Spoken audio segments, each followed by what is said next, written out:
আসসালামু আলাইকুম। শুক্রবারে কি রান্না করলাম সেটা আপনাদের সঙ্গে শেয়ার করব। শুক্রবারের দুপুরটাতে আমি কি রান্নার আয়োজন করলাম। শুক্রবারের দিন খুব একটা ভালো দিন এবং ভালো লাগে সেই দিনটাতে একটু ভালো মন্দ রান্নাবাড়ি করতে। তো অনিশার বাবার ইচ্ছা হয়েছে একটু হার্ড চিকেন খাবে, তো সেটার জন্য এই শক্ত মুরগিটা নিয়ে আসা হয়েছে।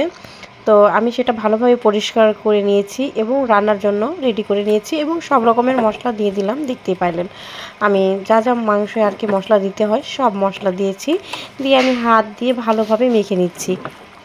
হাত দিয়ে মাখাতে কিন্তু একটু মুরগির মাংস যেহেতু একটু সাবধানে মাখাতে হবে, হাড্ডি হুড্ডি লেগে আবার হাত কেটে যাবে।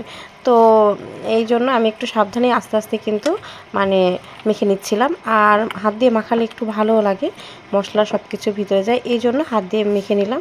যাদের হাত দিয়ে মাখাতে ভয় খুন্তি দিয়ে মাখালেও হবে। তো যাই হোক, ভালো মতো ঝাল টাল দিয়ে সব মশলা দিয়ে মেখে নিয়ে রান্নাটা উঠিয়ে দিয়েছি। আর এইদিকে আমি কারেন্টের চুলায় দিয়েছি করলা ভাজিটাও এদিকে করে নিচ্ছি। যেহেতু গ্যাস কম এই জন্য আমি কারেন্টের চুলাটাও ব্যবহার করছি। তো আমি করলা ভাজিটাও করে নিচ্ছি, একদম চিকন চিকন করে আলুটা কেটে নিয়েছি, করলাটাও। তো আমি এই করলা ভাজিটা খেতে খুবই পছন্দ করি এবং আমার বাড়ির সবাই পছন্দ করে। তো এই তো ভাজিটাও হয়ে যাচ্ছে, আর অল্প একটু কিন্তু হয়েছে, মনে হলো বেশি হবে না, অল্প হয়েছে। তো ভাজিটা সুন্দর মতো করে ভেজে নিয়েছি, আর তারপরে চলে আসলাম আবারও সেই চিকেন রান্নায়। তো এই তো রান্না হচ্ছে, তো মাঝে মাঝে কিন্তু নেড়ে চেড়ে দিতে হবে যেহেতু পানিটা কমে গেছে। আর আমি কিন্তু কোনো রকমের কোনো পানি দেই নাই, আমি পানি না দিয়েই কিন্তু এই পানি বের হয়েছে চিকেন থেকে, শুধু হাত ধুয়ে একটু পানি দিয়েছিলাম এটাই।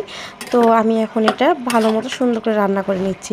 আসলে গ্যাসটা কম থাকলে একটু রান্না করতে সময় লাগে, কিন্তু মাংসের মধ্যে সব কিছু চলে যায়, এটা একটা ভালো ইয়ে। তো যাই হোক, গ্যাসটা ছিল অল্পই, তো আমি আস্তে আস্তে রান্নাটা করছিলাম। আর প্রেশার কুকারে দিলে তো একটু তাড়াতাড়ি হয়, আমার সেটা ভালো লাগে না। আমার ভালো লাগে এরকম আস্তে আস্তে মাংসটা রান্না হবে সেটাই। তো সুন্দর মতো আমি এখন কষিয়ে নিচ্ছি, ভালো মতো করে কিন্তু কষিয়ে নিতে হবে অনেক সুন্দর করে। আর আমি এখানে পুরো মুরগিটাই রান্না করছি। মুরগি যখনই বেশি রান্না করবেন, যে কোনো মাংস বেশি রান্না করলে বেশি মজা লাগে। তো আমি এই জন্য পুরো মুরগিটাই যেটা পুরোটা নিয়ে এসেছিলো সেটাই রান্না করে নিচ্ছি। আর এই মাংসটা যে এত পরিমাণের মজা হয়েছিল কি বলবো, খুবই মজার হয়েছিল। আর অনেক শক্ত, তো রান্নাটা অনেক সময় পর্যন্তই করে নিতে হয়েছে। আর আমি এখানে একটু মাংসটা একটু ঝালঝাল করে রান্না করেছি। মুরগিটা ঝালঝাল করে রান্না করলে বেশি মজা লাগে, যে কোনো মাংস আমার মনে হয় একটু ঝাল দিলে বেশি ভালো লাগে। তো এই জন্য আমি একটু ঝালটাও বেশি দিয়েছি। তো দেখি আমার মেয়ে কি বলে, কেমন হয়েছে চলুন। সিদ্ধ হয়েছে অনিশা? কেমন হয়েছে? অনেক মজা। আর কিচ্ছু দিব না, সব ঠিক ঠিক আছে। লবণ ঝাল সব দেখতে পারে ওর নিশাবালা।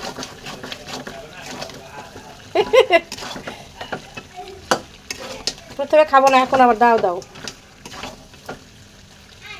আমি এখন এখানে গরম পানি দিয়ে দিচ্ছি, গরম পানিটাই ব্যবহার করলে ভালো হয়, টেস্টও ভালো থাকে তরকারির। তো এই জন্য গরম পানিটা দিয়ে আমি এখন রান্না একদম এই পানি দিয়ে শেষ করে নেব। কতটুকু ঝোল রাখবো, গ্রেভিটা রাখবো সেই পর্যন্ত, একদম সেদ্ধ ভালোভাবে হওয়া পর্যন্ত পানিটা দিয়ে নিলাম।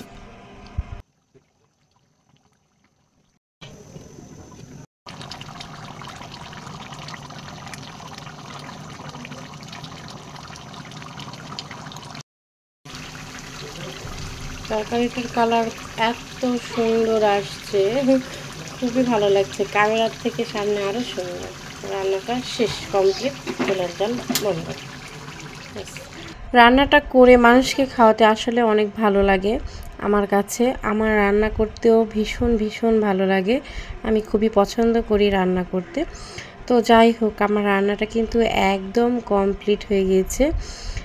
দেখুন এরকম করে রেখেছি, একটু হালকা হালকা গ্রেভি রেখেছি। এইটা দিয়ে পিঠা খেতে না খুব মজা লাগবে, ছিটা রুটি বলেন, চাপটি বলেন, আর চিতই পিঠা বলেন, যেটাই খাই না কেন দারুণ মজা লাগবে। তো আমি টেবিলের সব কিছু গরম গরম নিয়ে চলে আসব, তো এই জন্য আমি এইগুলো সব কিছু রেডি করে নিচ্ছি। যাই হোক, তো এখানে কিন্তু আমি আরও উপর দিয়ে একটু গ্রেভি দিচ্ছি। তো আলহামদুলিল্লাহ সব কিছু টেবিলে নিয়ে চলে এসেছি, একদম রান্না বান্না এবং সব কিছু গুছিয়ে নিয়েছি কমপ্লিট। তো কেমন লাগলো রান্নাগুলো আর ভিডিওটা কেমন লাগলো কমেন্ট করে জানাবেন। সবাই কিন্তু এভাবে রান্না করে খেতে পারেন, খুব মজা লাগবে। সাদা মোটা পোলাও রান্না করেছি। আল্লাহ হাফেজ, সবাই ভালো থাকবেন।